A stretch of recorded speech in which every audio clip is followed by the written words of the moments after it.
Anvi TV ప్రేక్షకులందరికీ నమస్కారం. రైతే రాజు. రైతే మన దేశానికి ఒక వెన్నెముక. అది అందరికీ తెలుసు గదా! కానీ ఏంటంటే ఆహ్, ఇప్పుడు ఒక రైతు ఒక పంట బాగా పండిందనుకోండి. అదే పంట ప్రతి ఒక్కళ్ళు పండించాలనుకుంటారు. ఎందుకంటే ఆ పంట బాగా వచ్చింది. సో, అదే మేము గూడా పండిస్తే దాంట్లో ప్రాఫిట్ ఉంటుంది. అంటే ఇంకా బాగా వస్తుంది. ఎలాంటి రిస్క్ లేకుండా పండుతుంది అని అందరూ అనుకుంటూ ఉంటారు. అది మీ అందరికీ తెలిసిందే. కాకపోతే ఒక రిస్క్ చేసి అంటే కొత్తగా ఏదైనా ట్రై చేయడానికి భయపడుతూ ఉంటారు. అంటే తక్కువ నీటితో ఏదైనా మనం కొత్తగా ట్రై చేయాలి. అంటే దాంట్లో మనకి బెనిఫిట్స్ ఉండాలి. అండ్ మన అంటే మన దేశానికి ఒక కొత్తదాన్ని పరిచయం చేయాలి. అంటే నలుగురి రైతులకి మనం హెల్ప్ అవ్వాలి. చాలామంది రైతులకి మనం ఇన్‌స్పిరేషన్‌గా మారాలి అని చెప్పేసి ఒక సాహసంతో ముందుకొచ్చిన ఒక వ్యక్తిని నేను మీకు పరిచయం చేయాలనుకుంటున్నాను.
నమస్తే సార్. నమస్తే అండి. సో, ఇప్పుడు మన వనిపల్లి శ్రీనివాస్ రెడ్డి గారిని మీకు పరిచయం చేసి, ఆయన ద్వారా చాలా విషయాలు మీకు పరిచయం చేద్దాం అనుకున్నాను గదా! సో, సారే మన దగ్గరున్నారు. అండ్ ఏంటి అంటే, రైతు అనంగానే మా ప్రేక్షకులందరూ నాకు తెలిసి మీకొక పంచ, దానిపైన ఒక కుర్తా, లేదంటే ఒక టవల్ అలా ఊహించుంటారు. సో, మన శ్రీనివాస్ రెడ్డి గారేంటంటే మోడ్రన్ రైతండి. అలా చెప్పుకోవచ్చు. సో, సార్ ఫస్ట్ మీ జర్నీ ఎక్కడి నుండి స్టార్ట్ అయింది అది తెలుసుకుందాం. ఫస్ట్ ఏంటంటే మీ పేరు దగ్గర నుండి, మీ ప్రాపర్ నుండి స్టార్ట్ చేద్దాం సార్. సో, మీ ప్రాపర్ ఎక్కడ? నా ప్రాపర్ ఇదేనండి. హ్మ్. ఆరుట్ల గ్రామమే. మా ఫాదర్ మైగ్రెంట్ హైదరాబాద్కి 60స్లో. హ్మ్. నా బార్న్ అండ్ బ్రాటప్ అంతా కూడా ఓకే. హైదరాబాదే. హ్మ్. నా స్కూలింగ్, నా అకాడమిక్స్, డిగ్రీ వరకు కూడా అంతా విజయనగర్ కాలనీ, హ్మ్. కాంట్రాక్టు, రూరల్ బ్యాక్గ్రౌండ్, అక్కడనే పెరిగింది కూడా. ఓకే. కానీ నేను లా గ్రాడ్యుయేట్ని కూడా. ఓహ్! అట్లనే స్పోర్ట్స్ మ్యాన్ని, చిన్నప్పటి నుండి అథ్లెట్, క్రికెటర్ని. ఓహ్! స్టేట్కి, సూపర్ సార్. యూనివర్సిటీకి, హ్మ్. హైదరాబాద్ రంజీ ట్రోఫీ వరకు సెలెక్ట్ కావడం, చేయడం, ఆ! ఆడడం, స్పోర్ట్స్ కోటాలో జాబ్ రావడం, రంగారెడ్డి జిల్లా కలెక్టరేట్లో ఆ! 10 సంవత్సరాలు సర్వీస్ చేసి ఉన్నాను నేను. ఓహ్! 90 ఓకే. నుండి 2000లో నేను రిజైన్ చేశాను. ఉద్యోగంలో ఉంటే నాకున్నటువంటి క్రియేటివిటీ కానీ, హ్మ్. నాకున్నటువంటి కోరికలు కానీ ఓకే. కొద్దిగా లిమిట్ అవుతాయి కాబట్టి నేను హ్మ్. ఉద్యోగాన్ని వదిలేసి మా వేరే బిజినెస్లోకి ఎంటర్ అయ్యాను, ఆ! వెల్ ఆఫ్ అయ్యాను. ఓహ్! కానీ నాతో పాటు నాకు వాటితో పాటు సొసైటీకి ఏదో చేయాలనేటువంటిది చాలా ఆ, లోతైనటువంటి ఒక ఆ, ఆలోచన ఉండింది. దాంట్లో నుండే వ్యవసాయ క్షేత్రంలో నా యొక్క ఎఫర్ట్స్ పెడితే ఈ లార్జర్ కమ్యూనిటీకి ఏదన్నా ఒకటి చేయాలనేటువంటిది ఆ, ఆలోచన తట్టింది. వ్యవసాయ క్షేత్రం లోపల బంజరు భూముల్లో తక్కువ నీటితోని ఎక్కువ ఆదాయం ఇచ్చే పంటలు ఏవనేటువంటి దాని మీద అన్వేషణ జరిగింది. దాంట్లో భాగంగానే ఈ డ్రాగన్ ఫ్రూట్ ఒకటి మా సీనియర్ ఫ్రెండ్స్ అడ్వైజ్ చేయడం జరిగింది. బయట దేశంలో ఉంది ఇది. మీరు డ్రాగన్ ఫ్రూట్ నే ఎందుకు ఎంచుకున్నారు సార్? ఈ వాటర్ తక్కువ అని చెప్పేసా లేదంటే? డ్రాగన్ ఫ్రూట్ ఒకటి, అంజీర్ ఒకటి, డయానా వెరైటీ అంటే డ్రై ఫ్రూట్ వెరైటీ అనమాట, అది డయానా. ఈ రెండు కూడా నీటి ఎద్దడిని తట్టుకొని బంజర్ భూముల్లో కూడా సర్వైవ్ అయిపోయి మంచి రేటుతో ఉన్నటువంటి ఫ్రూట్స్ ఇవి. రెండు కూడా హైలీ న్యూట్రిషియస్ ఫ్రూట్స్ ఇవి. ఒకటి అంజీర్, రెండోది డ్రాగన్ ఫ్రూట్. సో దీని న్యూట్రిషన్ వాల్యూస్ ఎక్కువ ఉన్నాయి, దాని మూలన హెల్త్ బెనిఫిట్స్ ఎక్కువ ఉన్నాయి. కాబట్టి ఇంకోటి ఏంటంటే రాను అందరూ కూడా ఓవర్ కాషియస్ అయిపోయినారు హెల్త్ విషయం లోపల. వాళ్ళ యొక్క ఫుడ్ హ్యాబిట్స్ ఇవన్నీ కూడా మార్చుకుంటూ వాళ్ళు లైఫ్ స్టైల్ లోపల యోగా అని, వాకింగ్స్ అని, సైక్లింగ్స్ అని, ఈ రకంగా అందరూ కూడా వ్యాయామాలు చేసుకుంటా మంచి న్యూట్రిషనల్ ఫుడ్ తిన్న వాళ్ళు అన్నప్పుడు మన ఈ ఫుడ్ గ్రెయిన్స్ తినాలి, ధాన్యాలు తినాలి. ఇవన్నీ వచ్చినప్పుడు ఫ్యాట్లెస్ ఈ మిల్లెట్స్ తినాలని వచ్చినప్పుడు వాటి సరసన ఒక ఫ్రూట్ డ్రాగన్ ఫ్రూట్ వచ్చి చేరిందండి. అంటే ఇది మనకి అంటే అవుట్ సైడ్ కంట్రీస్ లో ఉండే ఫ్రూట్ అని అందరికీ తెలుసు సార్. ఫస్ట్ అయితే డ్రాగన్ ఫ్రూట్ అనగానే మన ఇండియన్స్ అందరికి ఇది చైనీస్ ఫ్రూట్ అని ఒక అపోహ వచ్చి ఉంటుంది. కాదండి, ఇది ఒక మెక్సికోలో పుట్టి అనేక ఖండాలు దాటి ఇప్పుడు మన ఇండియాకి మన శ్రీనివాస్ రెడ్డి గారి ద్వారా వచ్చింది. సో ఈ ఫ్రూటే ఎందుకు ఎంచుకున్నారు సార్? అంటే మీరు అంటే ఎప్పుడైనా మీకు ఇప్పుడు ఈ ఫ్రూట్ అనుకున్న తర్వాత ఏమైనా ప్రాబ్లమ్స్ వచ్చాయి అంటే దీన్ని పండించడానికి ఎప్పుడైనా భయం వేసిందా? ఓకే, నేను ఇది అనుకున్నాను, చేయగలనా లేదా అని ఎప్పుడైనా మీకు ఆలోచన వచ్చిందా? వచ్చిందండి. ప్రతి విషయంలో ప్రతి సక్సెస్ వెనుక కూడా ఒక స్ట్రెయిన్ ఉంటుంది, టెన్షన్స్ ఉంటాయి, ఆర్థికంగా నష్టం కూడా ఉంటుంది. కానీ అటువంటి అన్నిటినీ కూడా కొద్దిగా లేట్ అయినప్పటికీ అధిగమించినాము అనేటువంటి తృప్తి దక్కిందండి. స్టార్టింగ్లో ఈ ఫ్రూట్ తేవాలన్నప్పుడు 2006లో ఈ ఆలోచన వచ్చి మొట్టమొదట ఈ ఫ్రూట్ తేవాలన్నప్పుడు ఇది ఇండోనేషియాలో, అటు వియత్నాంలో, అటు మలేషియాలో, కొంత సిడ్నీ అటువంటి ఏరియాస్లో ఉందని తెలిసింది. కానీ మనకు దగ్గరలో లేదు, ఇండియాలో లేదు. సో ఇది తీసుకొద్దాము, ఇది పెట్టాలి అనే ఆలోచన ఉంది. కానీ మొక్క రావాలి అని అంటే అప్పుడు బయట నుండి రావాలి, దానికి బయలాటరల్ ట్రీటీస్లో లేదు, ఎక్స్చేంజ్లో లేదు. అది మినిస్ట్రీ టు మినిస్ట్రీ మాట్లాడాల్సినటువంటి అవసరం వాజ్పేయి గారు గవర్నమెంట్. కానీ అదంతా అయ్యేసరికి టైం చాలా పడుతుంది అనేటువంటి ఆలోచన విరమించుకున్నాం. కానీ అదర్వైజ్ మళ్ళీ ఒక మిత్రుడు ఇండోనేషియా నుండి వచ్చేటప్పుడు చిన్న మొక్కను తీసుకొస్తే, ఒక కొమ్మను తీసుకొస్తే దాని నుండి టిష్యూ కల్చర్ చేయించడం జరిగింది. టిష్యూ కల్చర్తోని మల్టిప్లై చేయడం జరిగింది. కొన్ని వేల మొక్కలు అయిన తర్వాత ల్యాబ్ నుండి 3 సంవత్సరాలు పట్టింది. అది వచ్చిన తర్వాత నేను ఇక్కడ నాటడం, మళ్ళీ ఒక 2 సంవత్సరాలు పెరిగిన తర్వాత పూయడం, ఫ్లవరింగ్ వచ్చింది. కానీ ఫ్రూట్స్ సెట్ కాలేదండి. దాని గురించి ఇంకా 2 సంవత్సరాలు పోయింది. తర్వాత పాలినేషన్ ప్రాబ్లమా, లేకపోతే దీని పొలన్ గ్రెయిన్స్లో ఏమైనా వయబిలిటీ తక్కువ ఉందా అనేటువంటి ఆలోచనతో నేను అప్పుడు కొంత ల్యాబ్కు యూనివర్సిటీకి చేయడం దాని లోపల ఒక 3 years పోయినాయి. అంటే దాదాపు ఆల్టుగెదర్ టిష్యూ కల్చర్కి ఇచ్చినప్పుడు ల్యాబ్లో 3 years పోయినాయి. దాని తర్వాత చెట్టు పెట్టిన తర్వాత ఫ్లవరింగ్ వచ్చింది, కానీ ఫ్రూట్ సెట్ కాలేదు. 6 సంవత్సరాల తర్వాత అప్పటికి ఇండియాకి కొన్ని సెల్ఫ్ పాలినేటెడ్ ప్లాంట్స్ వచ్చినాయండి. కలకత్తాలో, అటు కేరళలో, ఇంకో ఔరంగాబాద్లో ఇట్లా వచ్చిన తర్వాత ఆ పాత వాటిని ఏవైతే ఇబ్బందికరంగా ఉన్నాయో వాటిని అట్లా ఆపేసి కొత్త వాటిని డెవలప్ చేసి దాంట్లో మేలు రకమైనటువంటి self pollinated best quality quantity ఇచ్చేటువంటి ఫ్రూట్స్ నుండి ఆ డిఎన్ఏ సాప్లింగ్స్ తీసుకొచ్చి పెట్టడం జరిగింది. ఇప్పుడు హ్యాపీగా ఉంది. మంచి రేటు, మంచి క్వాలిటీ, మంచి రాబడి ఇవన్నీ కూడా చూస్తున్నామండి. ఓకే సార్, మీరు అంటే ఇప్పుడు ఈ మొక్క నాటాలి అని చెప్పేసి బలంగా అనుకున్నారు. అందుకనే మీకు 3 years పట్టినా కూడా మీరు వెనకడుగు వేయలేదు. ఆ తర్వాత మీరు దానికి పెట్టిన తర్వాత కూడా ఆ పువ్వు పూసి అక్కడికి ఆగిపోయింది అన్నారు. సో అక్కడికి మీరు డిసప్పాయింట్ అవ్వాల్సింది. అయినా అవ్వకుండా మీరు అదే ధైర్యం చేసి లేదు అనుకున్నాను చెయ్యాలి అని చెప్పేసి సాహస సాహసం చేసి ముందుకొచ్చారు. సో ఇప్పుడు ఏంటంటే మీరు ఈ ప్లాంట్ నాటడానికి ఎలాంటి జాగ్రత్తలు తీసుకున్నారు?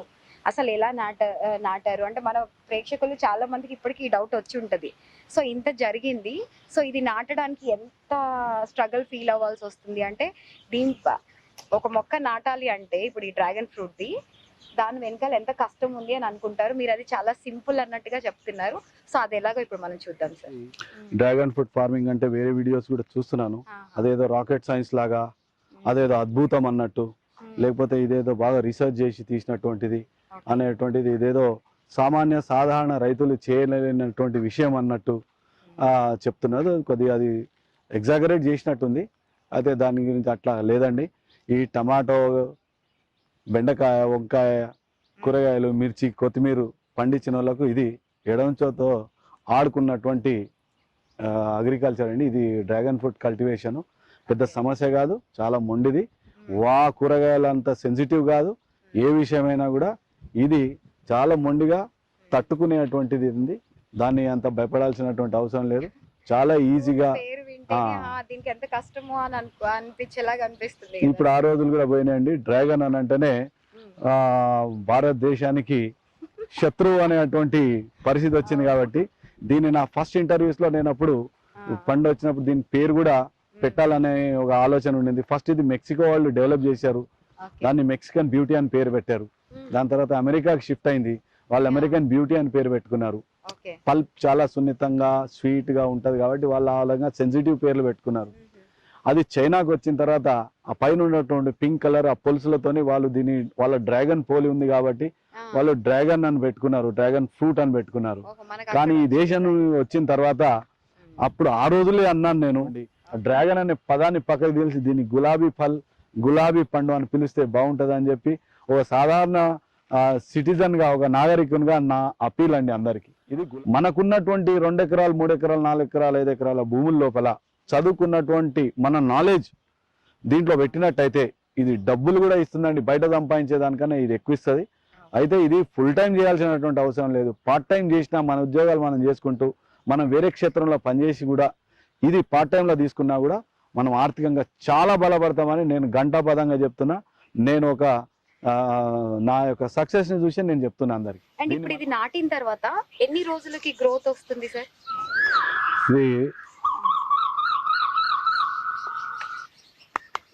ఇది పెట్టిన తర్వాత 1 year కి ఖాత కాస్తుందండి. 1 year కి ఖాత కాస్తుంది. గ్రోత్ ఎప్పుడు తెలుస్తుంది సార్? ఇది మనము అర్లీ మాన్సూన్స్ అప్పుడు వర్షాకాలంలో పెట్టుకోవచ్చు. జూన్ నుండి అక్టోబర్ వరకు నాటుకోవచ్చు.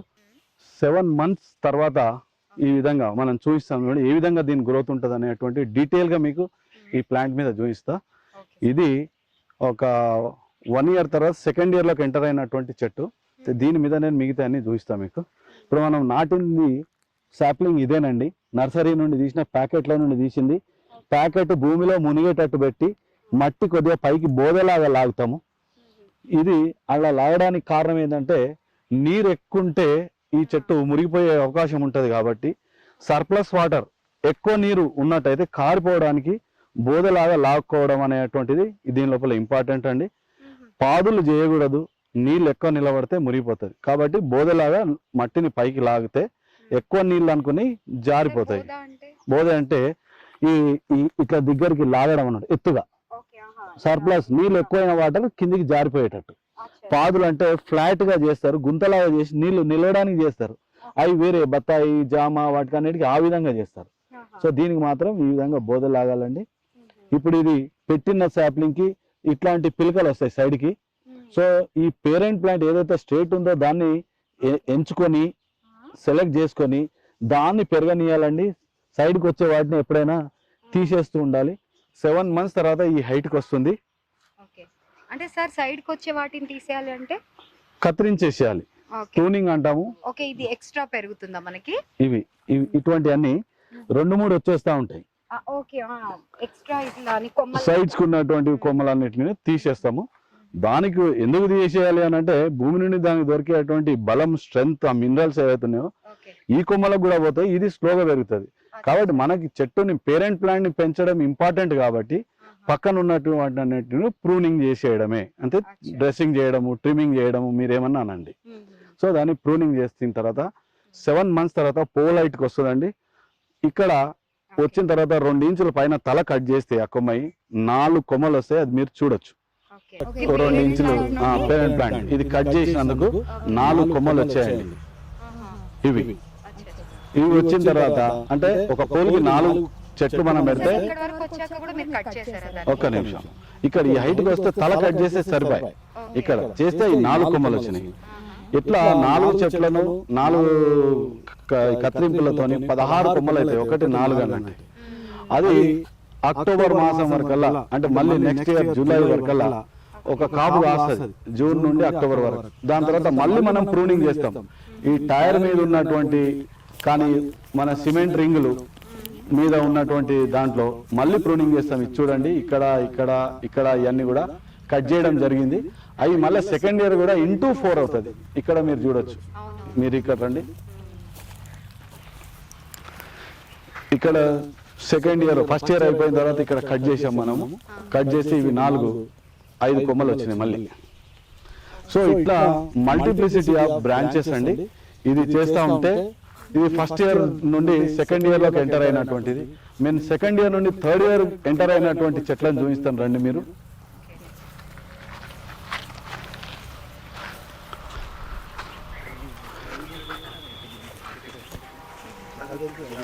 ఇక్కడ నంబర్ ఆఫ్ బ్రాంచెస్ పెరిగినాయి చూడండి. అక్కడ మనం కట్ చేసినందుకు నంబర్ ఆఫ్ బ్రాంచెస్ ఇక్కడ పెరిగాయి, మల్టిప్లై అయ్యాయి. ఇది సెకండ్ ఇయర్ నుండి థర్డ్ ఇయర్ కి ఎంటర్ అయినటువంటి. ఇవి మళ్ళీ ప్రూనింగ్ చేసాం సెకండ్ ఇయర్ లో కూడా, ఇవన్నీ కూడా. సో ఇవి నంబర్ ఆఫ్ బ్రాంచెస్ పెరిగినాయి. ఇప్పుడు థర్డ్ ఇయర్ నుండి ఫోర్త్ ఇయర్ లోకి ఎంటర్ అయినటువంటి చెట్టును చూపిస్తా. బ్రాంచెస్ ఎన్ని దానికి పెరిగినాయో మీరు అది చూడొచ్చు. ఇవి ఇక్కడ దాదాపు నంబర్ ఆఫ్ బ్రాంచెస్ మనం ప్రూనింగ్ చేస్తూ ఉంటే, ఫ్రూటింగ్ సీజన్ అయిపోయిన తర్వాత అక్టోబర్ నవంబర్ లో మనం ప్రూనింగ్ చేస్తూనే ఉండాలండి. మళ్ళీ ఇక్కడ చేసాం చూడండి, ఇదంతా ప్రూనింగ్. అప్పుడు హండ్రెడ్స్ ఆఫ్ బ్రాంచెస్ వచ్చేస్తాయి. బ్రాంచెస్ పెంచుకోవడం 4th ఇయర్ వరకు మనం చేయాల్సినటువంటి పని. కొద్దిగా ఫ్రూటింగ్ మీద కాన్సన్ట్రేట్ కొద్దిగా తక్కువ చేసినా మనకు రావాల్సిన ఫ్రూట్ వస్తుంది. కానీ నంబర్ ఆఫ్ బ్రాంచెస్ పెరిగినందుకు ఆ ప్రపోర్షనేట్ లో ఫ్రూట్స్ పెరుగుతాయి, ఆదాయం పెరుగుతుంది. సో మనం ఫస్ట్ ఇయర్ లోనే వస్తుందండి. మీరు జూన్ లో పెడితే మళ్ళీ నెక్స్ట్ జూన్ ఫస్ట్ మాన్సూన్ లోనే తొలకరి జల్లులు పడ్డప్పుడే దీనికి ఉన్నటువంటి తత్వం అటువంటిది. వర్షం పడ్డప్పుడల్లా మొగ్గు వస్తూ ఉంటుంది. అయితే ఇది ఒకే చెట్టు మీద జూన్ నుండి అక్టోబర్ వరకు 4 సైకిల్స్ ఉంటాయండి. అది కూడా మీకు చూపిస్తాను. మొదటి వర్షానికి వచ్చినప్పుడు ఈ పెద్ద ఫ్రూట్స్ ఉన్నాయి, ఇవి వచ్చినాయి. రెండో వర్షానికి మళ్ళా మొగ్గు వచ్చింది. మూడో వర్షానికి మళ్ళా చిన్న చిన్న మొగ్గలు తొడిగి ఉన్నాయి వేరే. సో ఇట్లా ఒక పండు, ఒక కాయ, మళ్ళీ ఒక పువ్వు, ఒక మొగ్గ, ఇట్లా సేమ్ చెట్టు మీద ఉంటాయి. ఈ 6 మాసాలు కూడా మనం ఒక 4-5 సార్లు హార్వెస్టింగ్ చేస్తాము. మొగ్గ వచ్చిన తర్వాత, చిన్న మొగ్గ వచ్చిన తర్వాత మనము ఫ్రూట్ తెంపడానికి దాదాపు 70 నుండి 72 రోజులు పడుతుందండి. 15 రోజులకు ఆ మొగ్గ పువ్వుగా మారి పువ్వు విచ్చుకుంటుంది. అక్కడ నుండి మళ్ళా మనకు కాయ ఇప్పుడు ఎలా వస్తుంది సార్? అంటే ఎన్ని రోజుల్లో వస్తుంది ఒక ఫ్లవర్ నుండి ఫ్రూట్ రావడానికి? ఇప్పుడు మీకు ఫ్లవరింగ్ కూడా మనము చూసి ఉన్నాము, పాత మనం తీసి ఉన్నాం కదా వీడియోస్ లోపల. ఆ ఫ్లవరింగ్ నైట్ 8 o'clock ఓపెన్ అవుతుందండి. మొగ్గ ఫుల్ దొడిగిన తర్వాత ఈ రోజు ఓపెన్ అవుతుంది అనేటువంటిది మనకు ముందే తెలిసిపోతుంది. తోటంతా ఒకటేసారి పూస్తుంది. ఇదొక సంజీవిని పర్వతం లాగా దగదగ మెరిసిపోతూ ఉంటుంది. ఒక LED లైట్స్ తో నింపేసినట్టుగా ఉంటుంటది. అంత అందమైన దృశ్యం ఉంటది. దానికి కావాల్సినటువంటి మంచి సువాసనలు కూడా జల్లుతూ ఉంటది. కొంత దూరం వరకు కూడా ఇక్కడ వికసించిన ఈ పువ్వులు అనేటువంటిది అందరికీ మెసేజ్ పోతుంది. అదొక అందమైనటువంటి అనుభూతి, అద్భుతం. సో ఆ విధంగా ఒక పువ్వు ఓపెన్ అయిన తర్వాత నైట్ 8 o'clock నుండి విచ్చుకోవడం మొదలు పెడుతుంది పెద్ద మొగ్గ. అది మన 2 ఆ, హస్తాలంతా ఓపెన్ అవుతుంది. కలువ పువ్వు, బ్రహ్మకమలము ఇవి ఆల్మోస్ట్ ఆ సైజులో ఓపెన్ అవుతున్నాయి. మీరు వీడియోస్లో ముందున్న దాంట్లో మీరు చూసి ఉంటారు, చూడండి. అదే విధంగా అది ఆ పువ్వు ఆ విధంగా నిలబడి అర్లీ మార్నింగ్ 5 వరకు ఓపెన్ గానే ఉండి 5 నుండి మార్నింగ్ తెల్లవారుజాము 5 నుండి మళ్ళీ సూర్యరశ్మి సన్లైట్ వస్తున్నా కొద్దీ అది ముడుచుకొని దాని ప్రక్రియ పూర్తి చేస్తుంది. ఆ మధ్య కాలంలో పాలినేషన్ అయిపోతుంది, సెల్ఫ్ పాలినేషన్ అయిపోతుంది. ఆ మరుసటి రోజు మీకు పిందెలాగా వెనకాల కనబడుతుంది. ఈ పువ్వు ముడుచుకుంటది, పిందె బయటికి వస్తుంది, ఎక్స్పోజ్ అవుతుంది. సో అది కాయగా మారిపోతుంది. ఈ పువ్వు ఇట్లానే ఉంటది. ఇది ఇలాగే ఉండి 1 నైట్ లోనే పువ్వు నుండి ఫ్రూట్ లా మారిపోతుందంట. అది అండ్ సార్ ఈ ఫ్రూట్ మనకి పండడానికి ఎన్ని రోజులు టైం? 42 డేస్ పడుతుందండి. ఇక్కడ నుండి మొత్తం 72 రోజులు అండి. 70 నుండి 72 డేస్, అమ్మకానికి పోయేసరికి మొత్తం 72 డేస్. సార్ కాకపోతే ఇప్పుడు మీరు ఇంత చెప్పారు కదా, అంటే మనకి ఎలా ఫ్రూట్ ప్లాంట్ పెట్టిన తర్వాత ఎలా మనకి ఒక్కొక్కటిగా ఇంతవరకు వచ్చింది, దాని తర్వాత అది ఫ్లవర్ ఎలాగొచ్చింది, దాని నుండి ఫ్రూట్ ఎలా మారింది, కానీ దీనికంటే ఒక ఫంగస్ కానీ పురుగు రావడం కానీ ఇలాంటిది ఏదైనా డిజీజ్ రావడం ఏమైనా ఉందా సార్? ఉంటుందండి. ఇది చెప్పాలని అంటే ఇది మనం ముందే చెప్పుకున్నాం, ఇది క్యాక్టస్ జాతి అని, ఎడారి మొక్క. మన దగ్గర తెలుగు ప్రదేశాల్లో చెప్పాలంటే నాగజమ్మడు, పలకజమ్మడు, బ్రహ్మజమ్మడు అని ఇవి రాక్స్లో, బోళ్ళల్లో, గుట్టల్లోనే ఎడారి మన కొండ ప్రాంతాల్లో ఉండేటువంటిది. ఇది దీనికి రోగాలు అనేటువంటి ముచ్చట వచ్చినప్పుడు చాలా తక్కువ అండి. ఇది ఎక్కువ వర్షాలు కంటిన్యూగా వెనకటికి పడ్డట్టు ముసుర్లు ఒక 10 రోజులు 15 రోజులు వస్తే అన్ని చెట్లకు వచ్చినట్టు ఇనుప తెగులు వస్తుంది. రస్ట్ డిజీజ్ అని అంటాం. అది పోవడం గురించి ఎన్నో ఉండండి. బావిస్టిన్ M45 అన్నట్టు స్ప్రే చేయాలి అనేది ఉంటుంది. లేకపోతే 2 కలిపి ఉన్నటువంటి కొత్త మిశ్రమం కూడా వచ్చింది. సాఫ్ అని ఇప్పుడు మామిడి, బత్తాయి అన్నిటికీ కొడతా ఉన్నారు. అటువంటి ఒకసారి పిచికారీ చేసిన ఆ కెమికల్ దాని లోపల అరెస్ట్ అవుతుంది ఆ డిజీజ్. లేదా మనకు దీని లోపల ఆర్గానిక్ కు వెళ్ళినప్పుడు ఆర్గానిక్ పద్ధతుల్లో కూడా ఎన్నో అస్త్రాలు వచ్చినాయండి. దాని లోపల మనకు మెడికల్ షాప్స్లో, ఆర్గానిక్ షాప్స్లోకి పోతే దీనికి సంబంధించి ఇనుప తెగుల్ని అరికట్టేటువంటి మిశ్రమాలు వాళ్ళు రెడీమేడ్ ఇస్తున్నారు. లేదా మనం కూడా తయారు చేసుకోవచ్చు. చీడ వస్తుంది, ఒక్కోసారి పురుగు వస్తుంది, గండు జీమ పట్టుకునేటువంటి అవకాశం ఉంటుంది. దీంట్లో ఉండేది నీరు, ఓ రకమైనటువంటి జెల్, స్టిక్కీ సబ్స్టెన్స్ కాబట్టి దాన్ని తినడానికి గండు జీమ వస్తుంది. ఫ్లవరింగ్ టైంలో కూడా ఒక సన్న దోమ వస్తుంది. ఇవి మనకు అక్కడక్కడ కనబడితే 1, 2 ఉంటే మనం పెద్దగా దాని గురించి ఆలోచన చేయాల్సినటువంటి అవసరం లేదు. ఇన్ కేస్ అక్కడ మనకు కొద్దిగా ఎక్కువ శాతంలో కనబడ్డప్పుడు మనము మొత్తం తోటంతా ఒకసారి స్ప్రే చేయొచ్చండి. దానికి ప్రొఫెనోఫాక్స్ అనేటువంటిది ఉన్నది. ఆ మందుని మనము పిచికారీ చేయొచ్చు. దాని మీద ప్రిస్క్రైబ్డ్ మేనర్ లోపల 3 grams per liter అనేటువంటిది ఉంది, అది చేయొచ్చు. లేదా ఆర్గానిక్ వెళ్ళినప్పుడు దాన్ని ఆపడానికి ఒక పద్ధతి ఉంది. ఒక 25 kgల ఒక బగోనా, ఒక వెజిల్ తీసుకొని దాంట్లో 20 లీటర్ల నీళ్లు పోసి ఒక 1/2 kg పొగాకు, ముడిసరుకు పొగాకు వేయడం, సీతాఫలాకు, చిత్తలాకు అంటాం వాడుక భాషల వల్ల, చిత్తలాకుని కసపిస దంచి, కానుగాకుని అంటే అదొక 1/2 kg, ఇదో 1/2 kg, వేపాకుని, ఈ 3 ఆకులను కూడా 1/2 kg, కిలోన్నర దంచి ఆ ముడి ముద్దను ఆ భగవంలో వేసి, అదేవిధంగా చాయ్ పత్తి అని అంటాం మనం, టీ రా పత్తి అనేటువంటిది ఉంటుంది. పెద్ద బ్రాండెడ్స్ అవసరం లేదు. ఊర్లలో దొరికేటువంటి ఒక నాటు టీ పౌడర్ ఒక 1/2 kg ఆ నీళ్ళలో ఇవన్నిటిని వేసి బాగా మరిగించి ఓ 10 లీటర్లు తగ్గేంత వరకు మరిగించిన తర్వాత వడబోసి ఒక మగ్ = 1 లీటర్ ఆఫ్ వాటర్, అది ఒక పంపు నీళ్లకు పోసుకొని పిచికారీ చేస్తే 6 నెలల వరకు ఏ చీడ, ఏ దోమ దీని తెరుగు రాదు. అది ఆర్గానిక్ పద్ధతి లోపల. మాత్రం సూపర్ సార్. ఎందుకంటే అన్ని కెమికల్స్ అవి వాడకుండా మనకి ఫ్రూట్ ఎంత న్యాచురల్ అంటే, సార్ చెప్పినవి అన్నీ కూడా మనం ఇప్పుడు ఒక దగ్గర ఫార్మింగ్ చేస్తున్నాము అంటే ఒక ఊరు లాంటి వాతావరణంలోనే చేయగలము. సో అక్కడే దొరుకుతాయి ఈ ఆకులు ఇవన్నీ కాబట్టి, సో అన్నీ మనకి అందుబాటులో ఉన్న వాటితోనే మీరు దీనికి అంటే ఇక్కడ పురుగుని దాన్ని ఏది పట్టకుండా దీని పిచికారీని కూడా మీరే రెడీ చేశారు.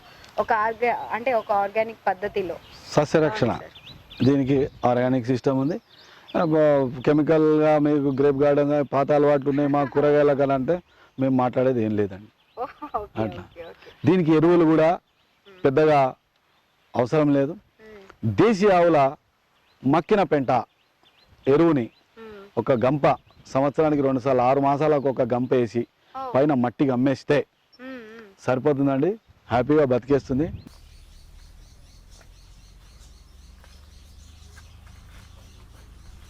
సార్ ఇదేం చెట్టు సార్? అల్లనేరేడండి. ఈ తోట లోపల 30 రకాల ఫ్రూట్స్ ఉన్నాయండి. అన్ని ఏ సీజన్కి ఆ సీజన్ ఫ్రూట్ ఇంటి పళ్ళు తినాలనేటువంటిది. ఆదాయం ఇచ్చేటువంటిది మాత్రం డ్రాగన్ ఫ్రూటే. మిగతా దీంట్లో సపోటా ఉన్నాయి, వియత్నాం టామరిండ్ ఉంది, స్వీట్ టామరిండ్, బ్లూబెర్రీ ఉంది అంటే బొద్ద పండ్లు అంటాం మనము, బ్లాక్ బెర్రీ ఉంది, సార్ నాకు తెలిసి చెట్లకు అన్ని అయిపోయాయి సార్ వాళ్ళు. ప్యాషన్ ఫ్రూట్ ఉంది, పొమోగ్రనైట్ ఉంది అంటే అనార్ అంటాం మనము, దానిమ్మ, పనస, చిన్న ఉసిరి, పెద్ద ఉసిరి, తైవాన్ జామ, లక్ష్మణ ఫలం. అవసరం లేదండి. అందరు ఎవరున్నా మనకు ఎవరికైనా పల్లెటూరులో ఉన్న కనీసం ఎకరం ఉంటుంది. ఒక పావు ఎకరా ఇట్లా వెరైటీ చెట్లకు మన పళ్ళు వేసుకుంటే ఏ సీజన్కి ఆ సీజన్ కార్బైడ్తోని పండించేటువంటి ఫ్రూట్స్ మన దరి చేరవు. అవి క్యాన్సర్ కారకాలు అవుతున్నాయి. మన తోటలే మనం తింటే ఆరోగ్యంగా ఉంటాం, రుచులన్నీ చూస్తాం. ఇప్పుడు మనం మళ్ళీ డ్రాగన్ ఫ్రూట్ దగ్గరికి వచ్చేద్దాం.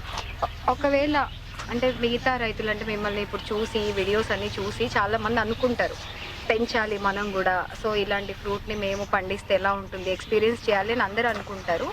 కాకపోతే మనకి ఈ ఫ్రూట్ పెంచాలి అంటే, ఈ మొక్క పెంచాలి అంటే స్టార్టింగ్ ఎంత ఖర్చు అవుతుంది సార్? ఎంత ఖర్చుతో స్టార్ట్ చేయొచ్చు తక్కువలో తక్కువ? ఇది చూడండి, మీరు నీటితోని సంబంధం లేకుండా ఖర్చు నేను చెప్తా. ఇప్పుడు భూమి నీరు రెండు ఉన్న వాళ్ళకి దీని ఖర్చు కనీసం ఎకరాకి 5 లక్షలు వస్తుందండి. 5 లక్షలు వస్తుంది. దీంట్లో మేజర్గా కాస్ట్ ఖర్చు సిమెంట్ పోల్స్ దానికి అవుతుంది. దాన్ని 7 ఫీట్ హైట్లో తీసుకోవాలని చెప్తాను. 1.5 ఫీట్ భూమిలోకి వేసిన తర్వాత 5.5 ఫీట్ భూమి పైన అది ఉండాలండి. దానికి అట్లీస్ట్ దాని ఫేసెస్ 4 ఇంచెస్ మినిమం ఉండాలి.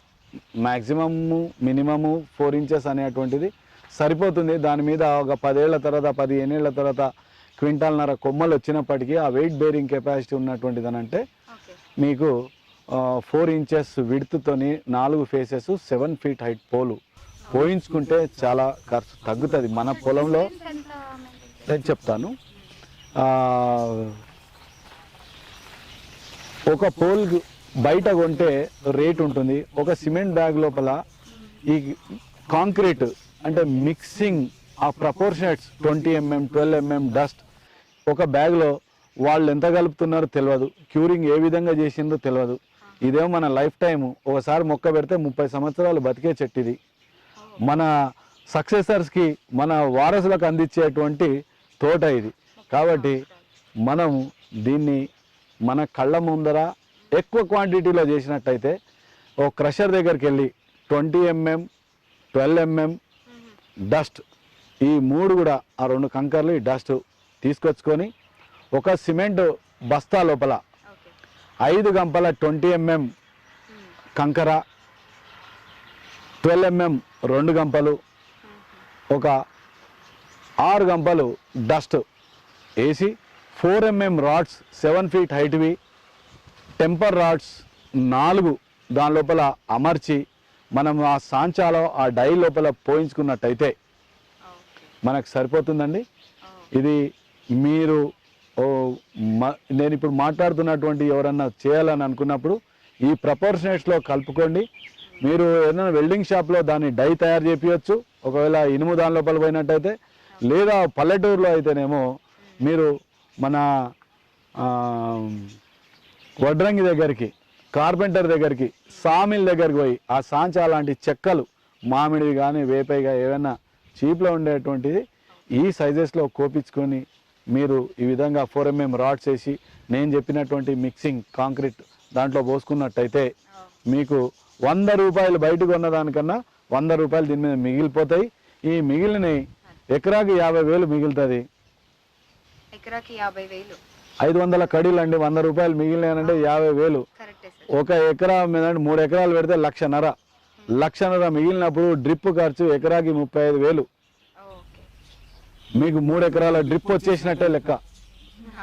ఎక్స్ట్రా బర్డన్ తగ్గుతుంది. ప్లస్ స్ట్రెంగ్త్ మనకు దానిలో ఉన్నటువంటి పటుత్వం, దాంట్లో ఉన్నటువంటి ఇది స్ట్రెంగ్త్ మనకు మన కళ్ళ ముంగలు ఉంటుంది. వచ్చే జనరేషన్స్ కూడా ఏం కాదు, ప్రశాంతంగా ఉండొచ్చు మనం. కాబట్టి అదొకటి చేసుకుంటే ఆదా చేసినట్టే. పిల్లర్స్ 7 feet తీసుకోండి.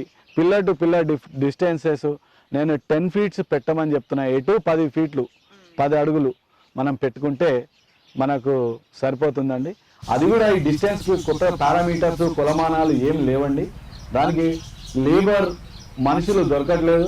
దొరికిన లేబర్ కాస్ట్ పెరిగిపోయింది కాబట్టి మనకు ఈ కలుపు వర్షాకాలంలోనే వస్తుంది, వర్షాకాలంలోనే పూత కాత ఉంటుంది. కాబట్టి ఆ కలుపు తీయడానికి యంత్రాలతో మనుషులతో కష్టము. పొలాల్లో అందరికీ అప్పుడే పనులు ఉంటాయి కాబట్టి లేబర్ దొరకడం కష్టం. కాబట్టి ట్రాక్టర్తో దున్నించుకోవడానికో పవర్ టిల్లర్తో దున్నడానికో ఆ స్పేసింగ్ అండి, ఆ స్పేసింగ్ ఈ చెట్ల గురించి సంబంధం లేదండి. సార్ మీరు చెప్తున్నారు మనకంటే మన తక్కువ బడ్జెట్లో మొక్కలు ఎలా పెంచుకోవాలి అని చెప్తున్నారు, చెప్పండి సార్. ఇప్పుడు దీని లోపల 5 లక్షలు దీనికి అవుతుందని నేను చెప్పాను. ఎకరాకి 5 లక్షలు, సుమారుగా 5 లక్షలు అన్నాం.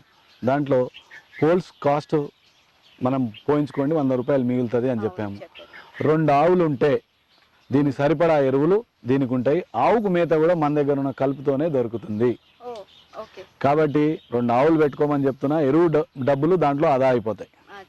అదేవిధంగా డ్రిప్ అండి, డ్రిప్ ఖర్చు అవుతుంది. ఎకరాకి 32 నుండి 35,000 మధ్యలో డ్రిప్ కాస్ట్ వస్తుంది. అదేవిధంగా పిట్స్ గుంతలు తీయడానికి లేబర్ కాస్ట్ మనకు అవుతుంది. అదేవిధంగా మనం ముందు వేసినప్పుడు ఎరువులు, దాని తర్వాత సూపర్ దాని లోపల కలపడము, అంటే పశు ఎరువు, సూపర్, గుళికలు, ఇవన్నీ కూడా దానికి చెట్టు నాటేటప్పుడు మనకు అవసరం ఉంటే దాని ఖర్చు ఉంటుంది. ఫర్టిలైజర్స్ అనుకోండి మామూలుగా. ఇంకా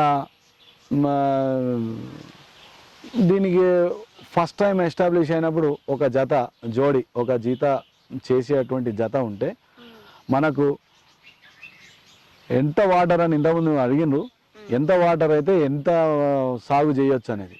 ఈ డ్రాగన్ ఫ్రూట్ సాగుకు వచ్చేసరికి 2 ఇంచుల వాటర్ ఉంటే 10 ఎకరాల వరకు సాగు చేయొచ్చు.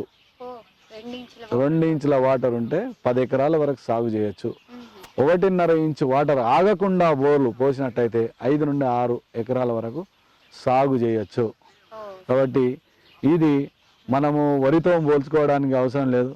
2 ఎకరాల వరికి పడే నీళ్లు 10 ఎకరాల డ్రాగన్ ఫ్రూట్ సాగు చేయొచ్చు అనేటువంటిది నా అనుభవం అండి దీని గురించి. అండ్ సార్ ఇంకొకటి, మనం డ్రాగన్ ఫ్రూట్ అంటే చాలా మందికి తెలియదు. ఓకే, నాకు తెలిసినంత వరకు కూడా డ్రాగన్ ఫ్రూట్ అంటే వైట్ పల్ప్తో ఉంటుంది. అండ్ మీరు ఇది రెడ్ పల్ప్తో కూడా ఉంటుంది అని అన్నారు.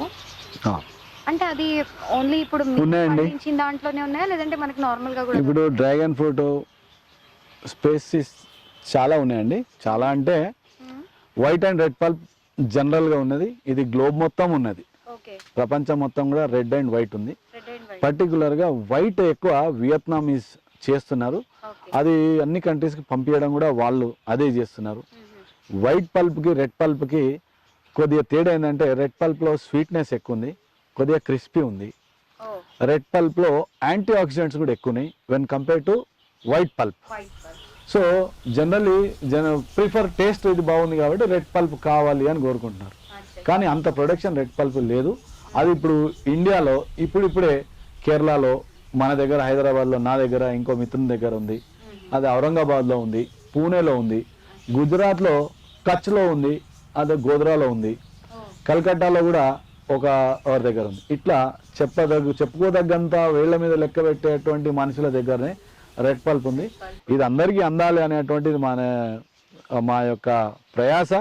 ఆ ప్రయాణంలో ఉన్నాం. ఇది దేశం మొత్తం కూడా ఈ ఫ్రూట్ని ఎంజాయ్ చేయాలి. దీంట్లో ఉన్నటువంటి న్యూట్రిషన్ వాల్యూస్ అట్లా ఉన్నాయి. సో సార్, ఇప్పుడు మనకి ఇంత మంచి ఫ్రూట్ ఉన్న హెల్త్ బెనిఫిట్స్ ఏంటివి, దీని న్యూట్రిషన్స్ గురించి చెప్తారు. ఇప్పుడు అందరూ కూడా హెల్త్ కాన్షియస్ ఎక్కువ అయిపోయారు జనాలందరూ కూడా. సో అలాంటప్పుడు మనకి డ్రాగన్ ఫ్రూట్లో ఉన్న అంటే బెనిఫిట్స్ ఏంటి అనేది మీరు కొంచెం మన ప్రేక్షకులకు తెలియజేయండి. ఇప్పుడు నేను ఇంతకుముందు కూడా చెప్పానండి, దీంట్లో భగవంతుడు ప్రకృతి పరంగా పోషకాలు అనేకం ఇచ్చాడు. ఎంత ఇచ్చాడు అని అంటే, ఇప్పుడు సాటి మనిషికి, ఒక సామాన్య మనిషికి అర్థమయ్యే భాష లోపల చెప్పాలంటే, 4 యాపిల్ పళ్ళు ఈజ్ ఈక్వల్ టు ఒక సంత్రా. 4 సంత్రాలు ఈజ్ ఈక్వల్ టు ఒక అరటిపండు. 4 అరటిపండ్లు ఈజ్ ఈక్వల్ టు 1 అంజీర్ పండు, అంజీర్ డ్రై ఫ్రూట్ వెరైటీ. 4 అంజీర్లు is equal to 1 dragon fruit అండి. This is the king of fruits. ఇది రారాజు పళ్ళల్లో. సో ఈ విధంగా దీన్ని పోలవచ్చు. సో దీని హెల్త్ బెనిఫిట్స్ అనేసరికి అమోఘంగా ఉంది, మల్టీ డైమెన్షనల్ అనమాట. దీని ఎక్స్పీరియన్స్ అందరు చేస్తూ ఉన్నారు. నా పేరు డాక్టర్ జైపాల్ రెడ్డి అండి. నేను ఓమ్ని హాస్పిటల్ కొత్తపేటలో ఫిజిషియను. ఈరోజు నేను ఈ ఫ్రూట్ గురించి మాట్లాడదలుచుకున్నాను. దీన్ని మనం మామూలుగా తెలిసి ఇది డ్రాగన్ ఫ్రూట్ అంటాము. దీన్నే మన వాడుక భాషలో అయితే గులాబీ పండు అని కూడా అంటాము. అయితే మరి ఎందుకు ఈ ఫ్రూట్ ఇంపార్టెంట్, దీని గురించి ఎందుకు ఈరోజు మనం మాట్లాడాలనుకుంటున్నామంటే, నేను లాస్ట్ ఇయర్ డెంగ్యూ పేషెంట్స్ వచ్చినప్పుడు డెంగ్యూ వార్డులో పేషెంట్ చాలామంది ఫ్రూట్ తీసుకొచ్చి తినడం నేను గమనించినాను. అవును, అసలు ఏంది ఇది, చాలామంది బాగా తింటారు, దీని గురించి అసలు ఒకసారి చూద్దాం, దీని గురించి ఒకసారి స్టడీ చేద్దామని నేను ఒకసారి దీనిపైన ఏమన్నా ఇంతవరకు ఏమైనా స్టడీస్ ఉన్నాయా, ఈ ఫ్రూట్ యొక్క ఇంపార్టెన్స్ ఏందని చదివితే చాలా ఇంట్రెస్టింగ్ ఫ్యాక్ట్స్ మనకు బయటపడ్డాయి. ఏంటిది అది అని అంటే, మామూలుగా మనకి ఏ ఫ్రూట్ అయినా చాలా మటుకు ఫ్రూట్స్ మనకు ఫైబర్ని ఇస్తాయి, అట్లనే ఇది కూడా ఫైబర్ ఇస్తుంది. కానీ ఇది చాలా మంచి ఫైబర్ని ఇచ్చే ఫ్రూట్. ఎందుకు అంటే ఫైబర్ కంటెంటే కాకుండా ఇది వాటర్ను పట్టుకొని ఉండడం వల్ల హైడ్రేషన్ ఇస్తుంది. అంటే త్రూ అవుట్ ద డే పేషెంట్కు, అంటే ఒక మనిషికి హైడ్రేషన్ ఉన్న ఫీలింగ్ ఉంటుంది. అదేవిధంగా హైడ్రేషన్ ఉంటుంది కాబట్టి కాన్స్టిపేషన్ మంచిగా రిలీవ్ అవుతుంది ఈ ఫ్రూట్తోని. ఇది ఒక్కటే యూజా అంటే కాదు. ఈ ఒక్కటే యూజ్ ఉంటే మనం ఇక్కడ మాట్లాడవలసిన అవసరం లేదు ఈ ఫ్రూట్ గురించి. దీనికి ఏంటంటే కొంత యాంటీవైరల్ ప్రాపర్టీస్ కూడా ఉన్నాయి అని మనకు కొంత నిరూపితమైంది. దానివల్లనే డెంగ్యూ పేషెంట్స్ బాగా తీసుకోవడము, ఇప్పుడు కరోనా పేషెంట్స్ కూడా తీసుకుంటే మంచిది, ఎందుకంటే యాంటీవైరల్ ప్రాపర్టీస్ ఉన్నాయి కాబట్టి. రెండోది, దీనికి ఒక చాలా ఇంపార్టెంట్ విషయం ఏంటంటే, ఈ ఫ్రూట్ మీద కొంతమంది రీసెర్చ్ చేసారు. ఏంటి అంటే, షుగర్ వచ్చే సూచనలు ఉన్నప్పుడు షుగర్ ఉన్న పేషెంట్స్ తీసుకుంటే ఏమవుతుందని. ఇది తీసుకున్నప్పుడు కొంతమందికి షుగర్ రివర్స్ అయింది. ప్రాబబ్లీ ఏంటంటే ఇది వెయిట్ లాస్ కూడా కొంతవరకు ఉపయోగపడుతుంది కాబట్టి దానివల్ల షుగర్స్ కూడా కొంతవరకు కంట్రోల్ అయినాయి. ఇదే కాకుండా ఇది చాలా హై సోర్స్ ఉన్నటువంటి వైటమిన్ సి ఉన్నటువంటి ఫ్రూట్ కాబట్టి ఇది మామూలుగా అయినా, తర్వాత ఇప్పుడు కరోనా సీజన్లో అయినా, ఎప్పుడైనా ఈ ఫ్రూట్ను కనుక తీసుకుంటే మనకు హయ్యెస్ట్ క్వాంటిటీస్లో వైటమిన్ సి వస్తుంది. ఇంకో ఇంపార్టెంట్ ఫీచర్ ఏంటంటే, దీంట్లో ఫైటో ఆల్బుమిన్స్ అనే పదార్థం ఉంది. ఫైటో ఆల్బుమిన్స్ అంటే ఏంటి అంటే యాంటీ ఆక్సిడెంట్స్. ఎందుకు మనకు కావాలి ఈ యాంటీ ఆక్సిడెంట్స్ అంటే, క్యాన్సర్స్ రాకుండా. మనం ఈరోజు ఎన్నో పదార్థాలు మనం తినే ఫుడ్లో చాలా మనకు క్యాన్సర్ కారకాలు ఉన్నాయి. కాబట్టి మనం ఇట్లాంటి ఫుడ్ తీసుకుంటే మనం యాంటీ ఆక్సిడెంట్స్ పుష్కలంగా వచ్చే ఫ్రూట్ ఇది. ఇదే కాకుండా కాల్షియము, మెగ్నీషియము వీటి స్థాయి కూడా ఇందులో చాలా బాగుంది. కాబట్టి ఈ ఒక్క ఫ్రూట్ తీసుకోవడం వల్ల మనకు వెయిట్ లాస్ కానీ, షుగర్ రాకుండా ఉండడం కానీ, తర్వాత బీపీ కంట్రోల్ కానీ, హైడ్రేషన్ కానీ, వైటమిన్ సి కానీ, మెగ్నీషియం కానీ, యాంటీ ఆక్సిడెంట్స్ కానీ ఇన్ని ప్రయోజనాలు ఉన్నాయి. కాబట్టి నా దృష్టిలో ఇది చాలా మంచి ఫ్రూటు. ఇది తీసుకొని మీరు ఒకసారి ఎక్స్పీరియన్స్ అయితే దానివల్ల ప్రయోజనాలు ఏందనేది ఒక 2-3 మంత్స్ తర్వాత మీకే తెలిసే అవకాశం ఉంటుంది. సో డ్రాగన్ ఫ్రూట్ లోపల అనేక రకమైనటువంటి పోషకాలని, క్యాన్సర్ ట్రీట్మెంట్స్ వాళ్లకు, యాంటీబయాటిక్స్ తీసుకుంటున్నటువంటి వాళ్లకు, చిన్న పిల్లలకు పేడియాట్రిక్ డాక్టర్స్ రాస్తా ఉన్నారు, పెద్ద పెద్ద డాక్టర్స్ రాస్తున్నారు. అది తక్కువ ఖర్చుతో ఎలా మనము చేసుకోవచ్చు అని చెప్పారు కదా ఇందాక డ్రాగన్ ఫ్రూట్ని. అండ్ మనకి బెనిఫిట్స్ ఎలా ఉంటాయి సార్ డ్రాగన్ ఫ్రూట్ సేలింగ్? మొదటి సంవత్సరం ఎకరాకి 500 కేజీలు కనీసం వస్తుందండి. రెండో సంవత్సరం టన్నున్నర నుండి 2 టన్నులు వస్తుందండి. మూడో సంవత్సరం 3.5 టన్నులు 4 టన్నుల వరకు రీచ్ అవుతారు ఎకరాకి. నాలుగో సంవత్సరం వచ్చేసరికి బాటమ్ లైన్లో తక్కువలో తక్కువ 6 టన్నులు కనీసం వస్తుందండి. ఫామ్లోనే ఒక రైతు ఆయన పొలంలో ఆయన అమ్మితే 200 నుండి 250 రూపాయల కేజీ మేము అమ్ముతున్నాం. ఇప్పుడు మార్కెటింగ్ మేము బయటికి పోవాల్సినటువంటి పరిస్థితి లేదు. ఇవి ఇక్కడ వండుతున్నాయి, ఇక్కడ వచ్చినాయని చదువుకున్న వాళ్ళు దీని గురించి సోషల్ మీడియా ద్వారానో యూట్యూబ్లో చూసో లేకపోతే ఏదో విధంగా తెలుసుకున్న వాళ్ళు ఇక్కడికి వచ్చి కొనుక్కొని వెళ్ళిపోతున్నారు. ఈ 4 ఎకరాల పంట వెళ్ళిపోతుంది, మనం అందియలేము. ఇప్పుడు ఫ్రాక్షన్ ఆఫ్ పర్సంటేజ్ కూడా దేశంలో లేదు. తిప్పి కొడితే 400 ఎకరాలు దేశం మొత్తంలో లేదు. ఇది పెట్టండి, మనకు 500 కేజీలు మొదటి సంవత్సరం వస్తుంది, రెండో సంవత్సరము టన్నున్నర 2, మూడో సంవత్సరం అది, నాలుగో సంవత్సరం 6 టన్నులు కనీసం వస్తుంది. 6 టన్నులు వస్తే 100 రూపాయలకు అమ్మిన 6 లక్షల ఎకరాలకి 3 ఎకరాలు పెడితే 18 లక్షల ఆదాయం. సో ఓకే సార్, మీరు నిజంగానే ఒక మాకు డ్రాగన్ ఫ్రూట్ అంటే నార్మల్గా అన్ని ఫ్రూట్ల లాగే ఇది ఒక ఫ్రూట్ అని అనుకున్నాము. అండ్ నిజంగా చెప్పాలంటే చాలా మందికి డ్రాగన్ ఫ్రూట్ గురించి తెలియదు కూడా. సో చాలా మాకు తెలియని చాలా విషయాలు మీరు చెప్పారంటే దానివల్ల ఎన్ని ప్రోటీన్స్ ఉన్నాయి, ఎన్ని హెల్త్ బెనిఫిట్స్ ఉన్నాయి, అండ్ దాన్ని ఎంత ఈజీగా మనం పండించుకోవచ్చు.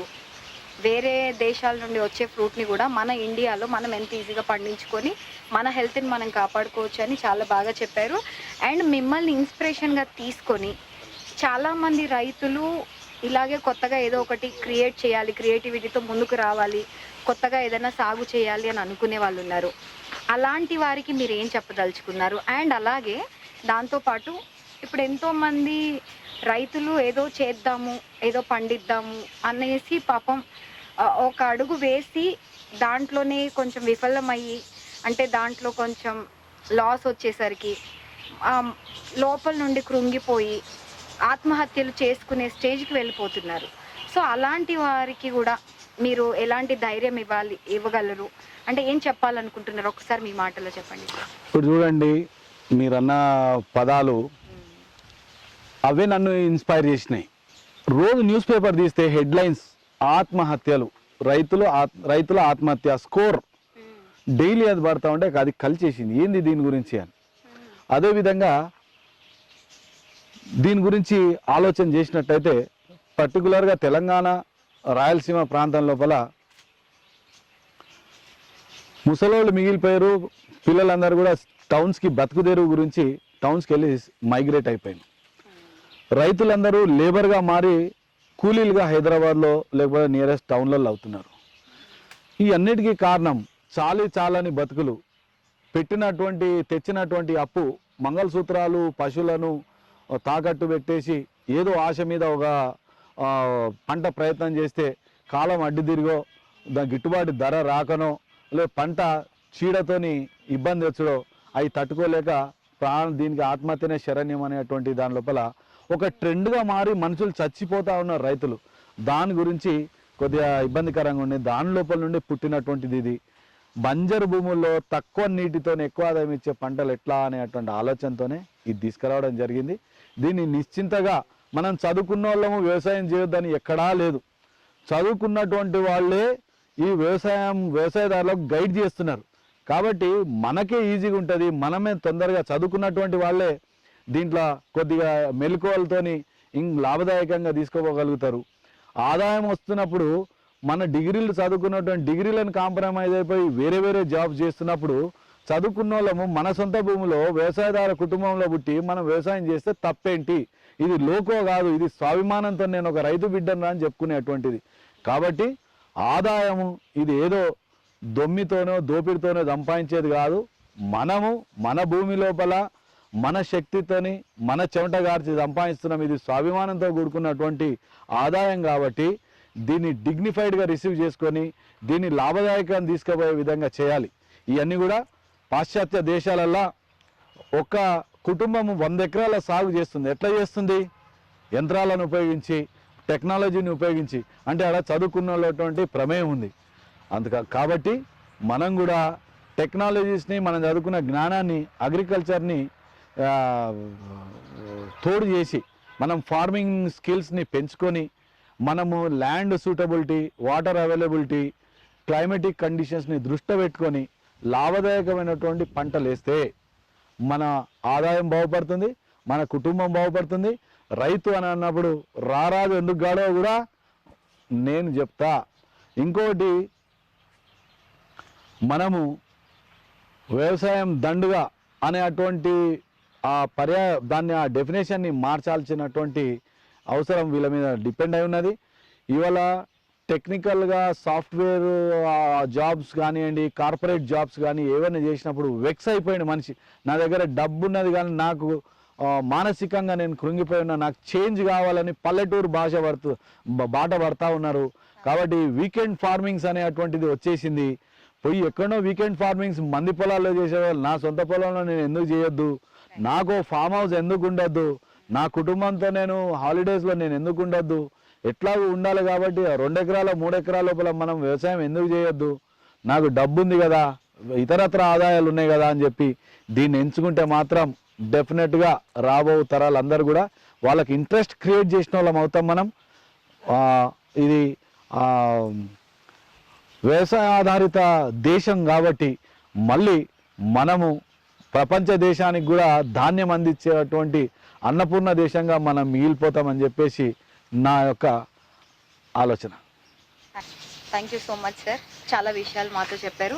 అండ్ చూసారు కదండి మీరు కూడా మన వనిపల్లి శ్రీనివాస్ రెడ్డి గారు అంటే తక్కువ వాటర్తో ఎలాంటి మంచి మంచి పొలాలను సాగు చేసుకోవచ్చు. జై హింద్, భారత్ మాతాకి జై. Thank you so much sir.